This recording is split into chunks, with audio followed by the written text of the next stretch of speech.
সবাই একটু পিছনে থাকেন ভাই, সবাই একটু পিছনে পিছনে যান।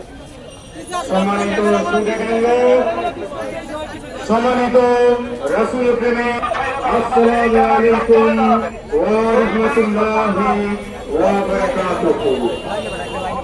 আমরা এখানে সমবেত হয়েছি, আপনারা জানেন সারা দেশে বিগত 2 মাস জুড়ে প্রায় দরবার শরীফে হামলা হয়েছে, মাজার শরীফ ভেঙে গুঁড়িয়ে দেওয়া হয়েছে, কিন্তু প্রশাসনের পক্ষ থেকে কোনো প্রকার পদক্ষেপ নেওয়া হয় নাই।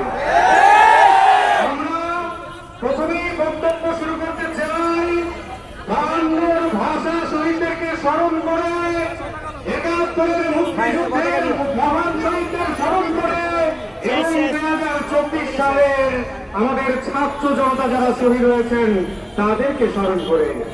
আপনারা কি জানেন শহীদের তালিকায় গত শুক্রবার আরো একজনের নাম যুক্ত হয়েছে? তার নাম কি আপনারা জানেন? তার নাম হচ্ছে মোহাম্মদ জাকির। তার অপরাধ তিনি রাসূল প্রেমী।